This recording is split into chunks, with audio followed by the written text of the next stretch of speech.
Welcome on the behalf of HSBTE, Haryana State Board of Technical Education, Panchkula. Myself, Sheesh P. Bamnia, lecturer in Civil Engineering Department, Government Polytechnic, Ambala City, is going to deliver my lecture on construction materials for the third semester of Civil Engineering Department. The topic of the construction material for today is unit number 1, that is stones. First of all, before covering the curriculum syllabus, we must have to go through the topics which we have to study during the study of this particular subject. इस subject में हमें क्या क्या पढ़ना है, थोड़ा सा उसका प्रीव्यू हम देख लेते हैं. First of all we have to study the stones to be used as a building material or construction material. Second, we have to study the bricks. Second जो हमने स्टडी करना है वो ब्रिक्स की स्टडी करनी है, यानी ईंट के बारे में पढ़ना है, ईंट की प्रॉपर्टीज क्या क्या होती हैं और वो यूज कैसे होती हैं. Third, we have to go through the study of various types of cement. किस किस टाइप के कौन कौन से सीमेंट एज पर करिकुलम हमने पढ़ने हैं. Next, we have to study for the wood products.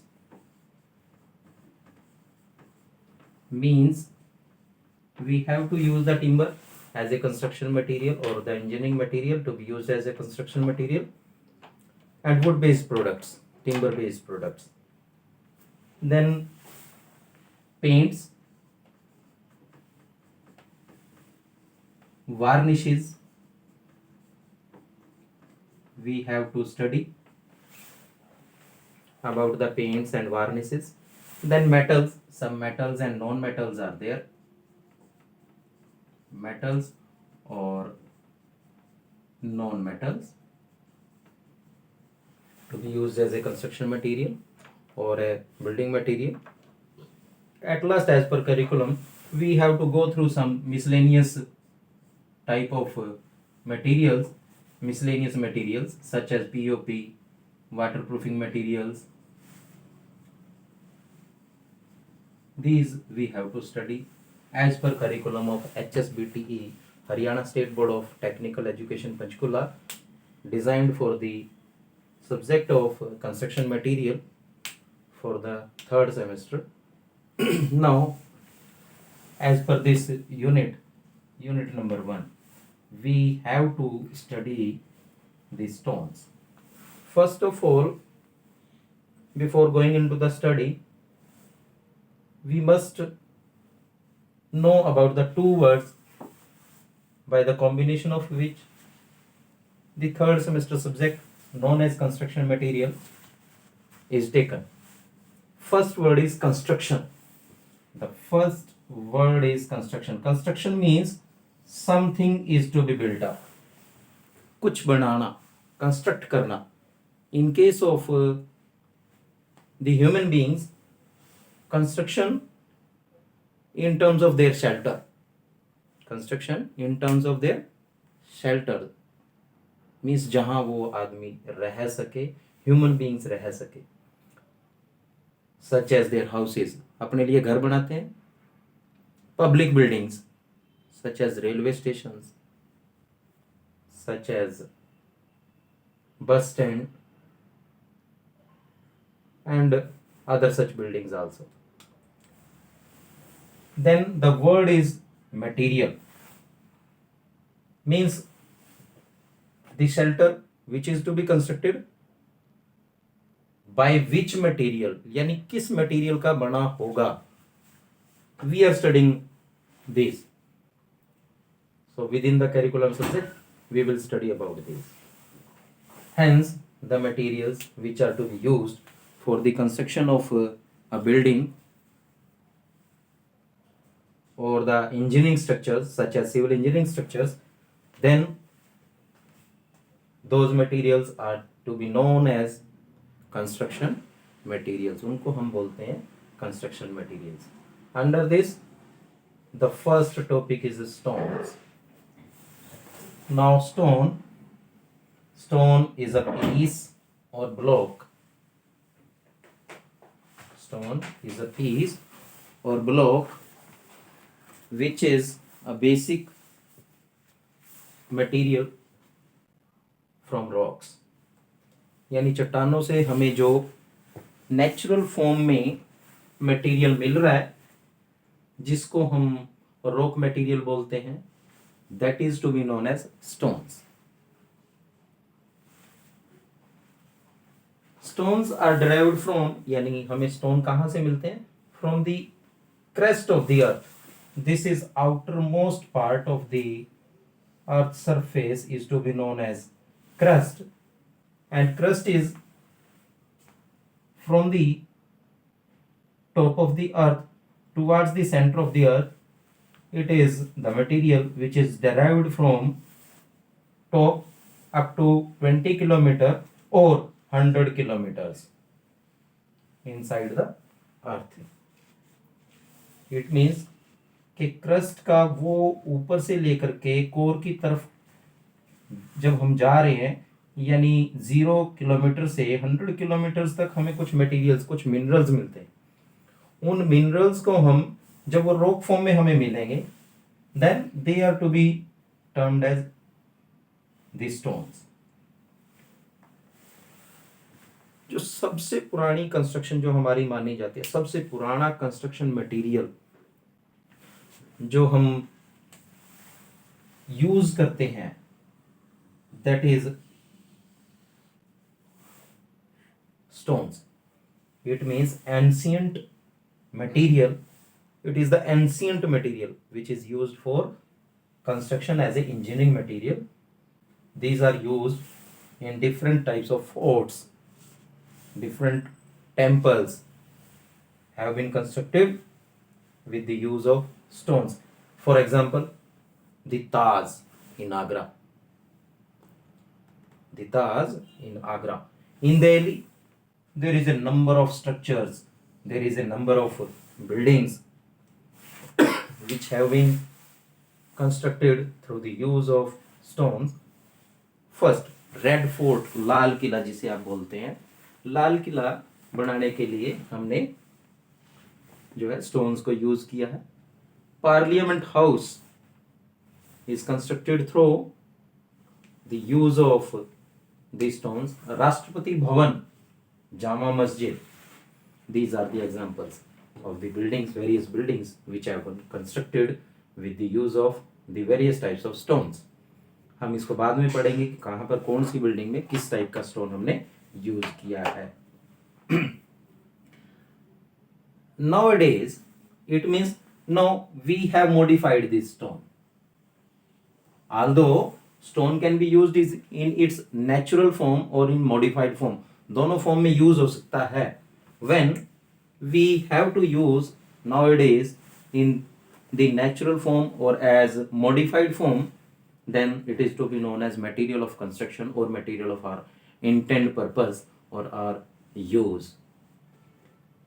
Today, for the formation of concrete, यानी कंक्रीट बनाने के लिए आज की डेट में स्टोन इज टर्म्ड एज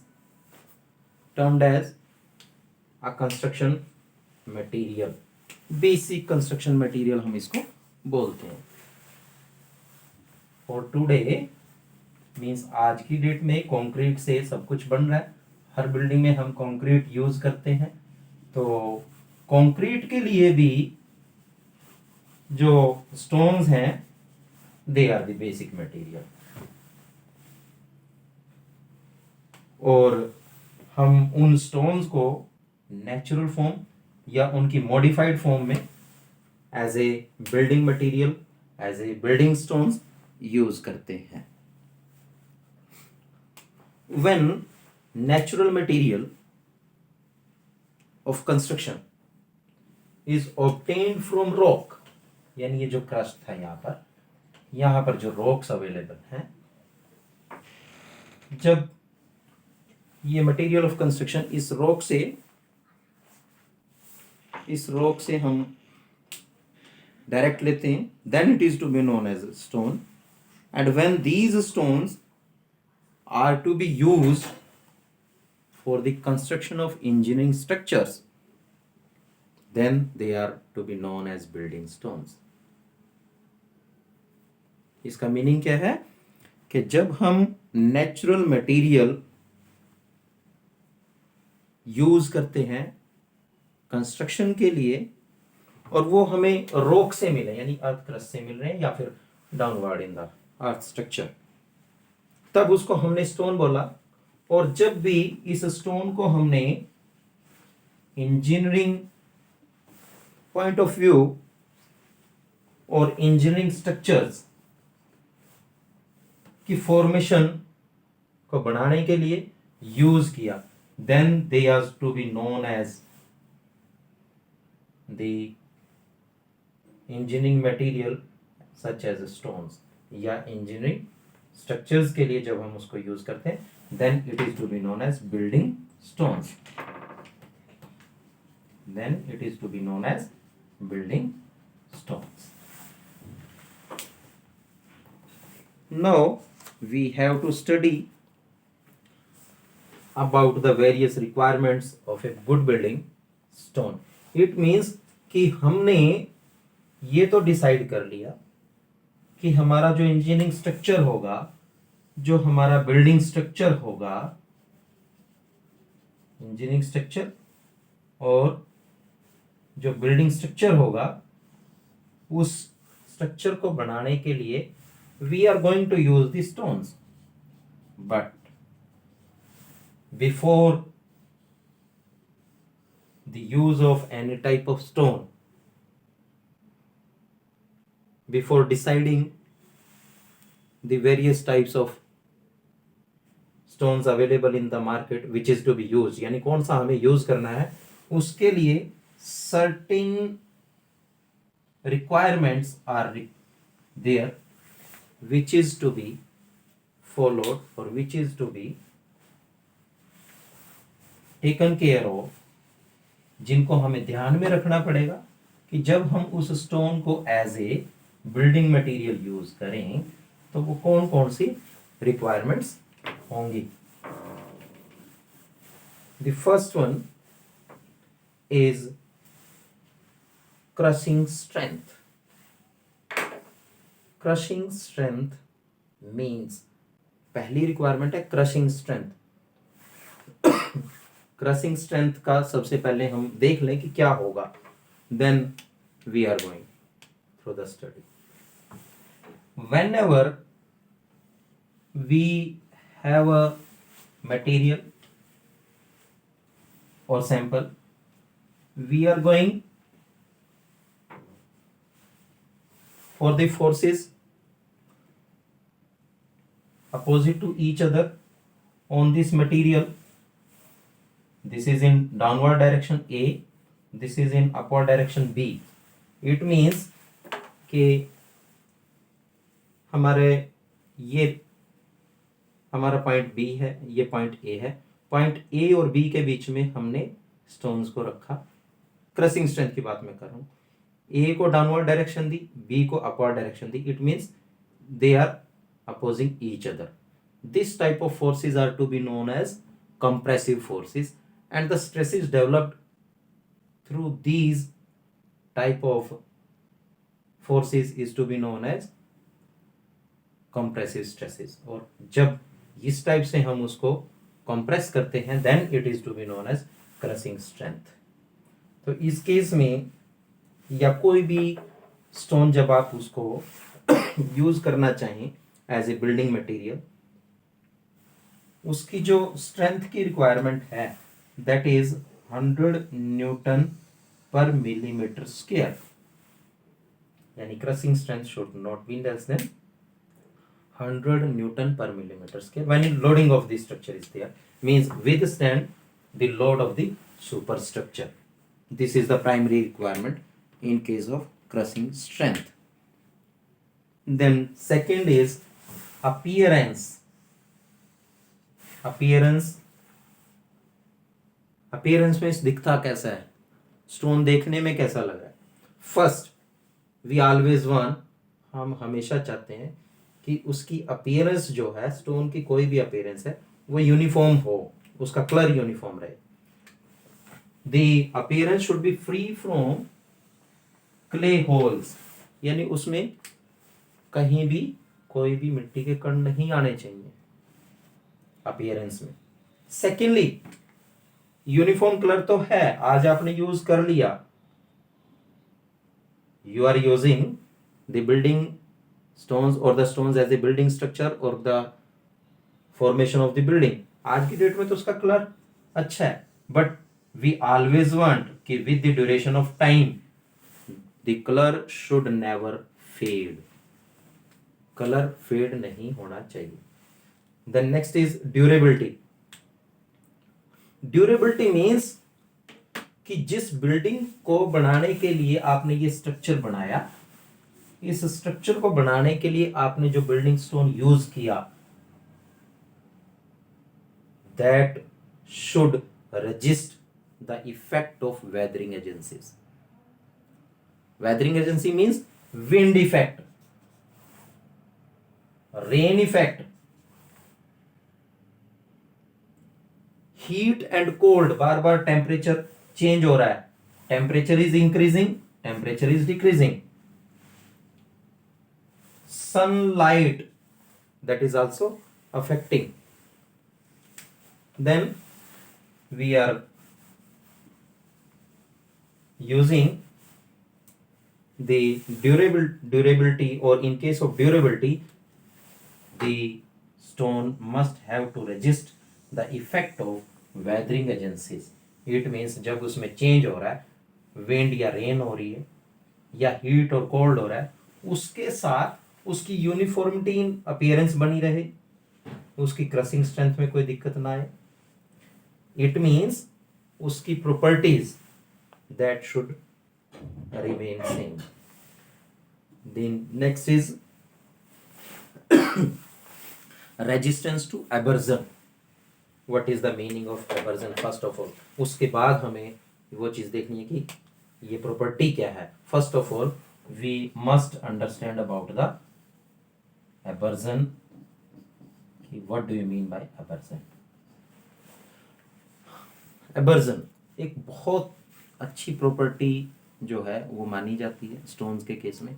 क्या करते हैं, whenever stones are use in such a case such as in, मैं इसको रोड के एग्जांपल लेकर के बता रहा हूं. इस तरीके से दीज, अब ये मैंने छोटे छोटे आपको करके बताए हैं, एनलार्ज कर रहा हूं मैं इनको. This is one stone, second, third, fourth, fifth, sixth, और इनके बीच में फिर और फाइनर मटेरियल्स है, वो भी स्टोन्स के ही हैं, जिसको आप सैंड बोलते हैं. ठीक है, वो आएगा. वेन एवर जब भी इनके ऊपर आप फोर्सेस अप्लाई करते हैं, तो ये क्या करते हैं, they struck to each other as the point of their intersection. ये इनके जहां इनका मिलान होता है, वहां इनका जो पॉइंट ऑफ इंटरसेक्शन है, वहां पर एक दूसरे से टकराते हैं. और जैसे ये स्टोन एक दूसरे से यहां पर जैसे ही टकराएंगे, तो इनका जो ऊपर का सरफेस है वो पाउडर फॉर्म में चेंज होता है, वियर एंड टियर होता है. जैसे रोड पे गाड़ी चल रही है, गाड़ी चली रोड पे, इस गाड़ी ने निकल गई, टायर निकल गया, लेकिन उसमें वाइब्रेशंस होंगी, और वो वाइब्रेशंस इनके पॉइंट ऑफ इंटरसेक्शन पे जाएंगी, और पॉइंट ऑफ इंटरसेक्शन पे जाकर के वियर एंड टियर होगा, और ये पाउडर फॉर्म में चेंज होगा. अब ये जो पाउडर फॉर्म में चेंज होने वाला फिनोमिना है, this is to be known as abrasion in case of the stones. It means wear and tear in case of the stones. It means the stones which is to be used for the structures, और the stone जिसको हम structure बनाने के लिए use कर रहे हैं, road में यूज कर रहे हैं, हाईवेज में यूज कर रहे हैं, रेलवे ट्रैक्स में यूज कर रहे हैं, they should have the high resistance against abrasion. ये हमें याद रखना पड़ेगा, यानी उनकी wear and tear should always be low. Next is texture. Requirement of good building stone. Texture, fine grained और compact texture is required. Fine grained means छोटे छोटे जो है वो उसके पार्टिकल से मिलके बना होता है, क्रिस्टलाइन पार्टिकल्स हम उसको बोलते हैं. Then it is to be known as texture. This should be always compacted in nature. Workability, this is the most effective requirement for a stone to be used as a building material.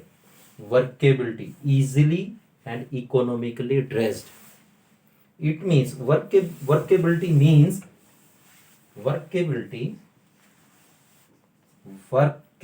means to be able to work with, to be able to work with, यानी आपके stone का size,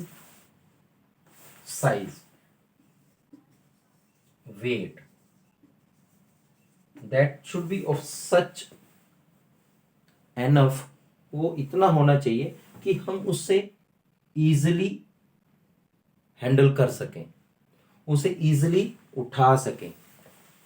then we can place it, जिस जगह पर हमें उसकी जरूरत है वहां हम उसे प्लेस कर सकें. That is to be known as workability of that particular type of stone. That should be in a easy manner. Economically dressed means कि उसके शेप एंड साइज इस तरीके से यूज करें कि with in the minimum number of stones maximum area can be covered. That is economical use. The next is seasoning. Seasoning means the moisture content is always in case of every building material.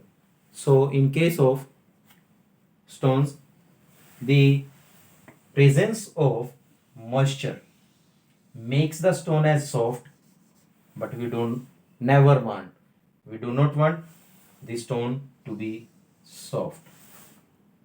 If the moisture content is present in the stones will be decayed when they use.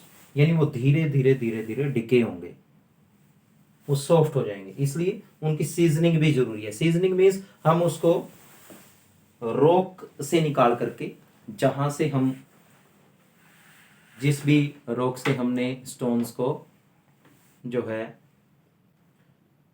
Building material as a building material use करने के लिए निकाला है, extract किया है, उसको थोड़े दिन के लिए हम या कुछ टाइम के लिए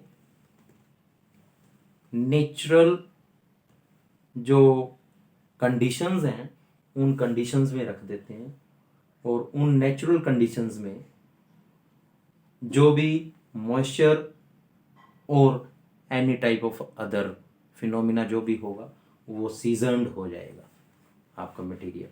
that's why it is to be known as the point of seasoning. Porosity, first of all we must have to come with the point what is the meaning of porosity. Porosity means porous.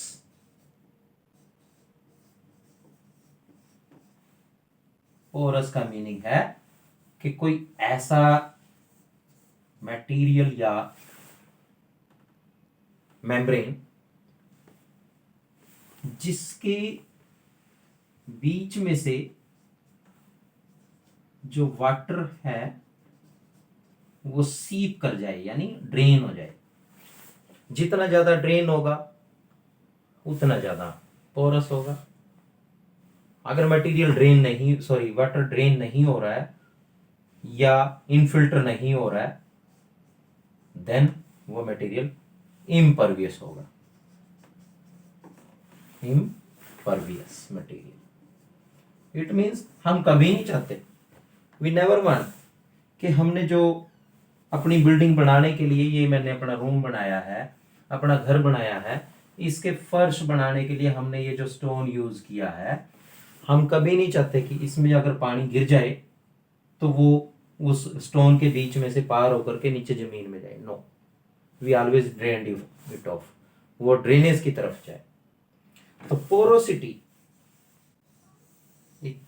ऐसा point है या ऐसी requirement है building stones की कि porosity should always be less than 5% of water और should not be greater than 5%।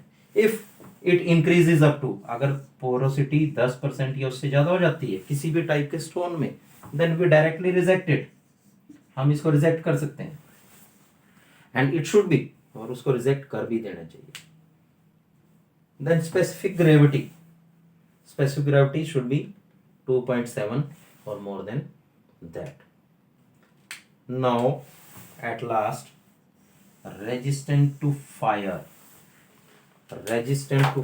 means, ये आपको थोड़ा सा ध्यान से समझना पड़ेगा।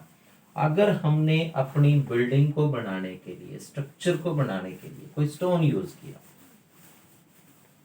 अब मिसहैपनिंग हो गई हमारी बिल्डिंग में, या हमारा जो स्ट्रक्चर है, ये स्ट्रक्चर है, इस स्ट्रक्चर में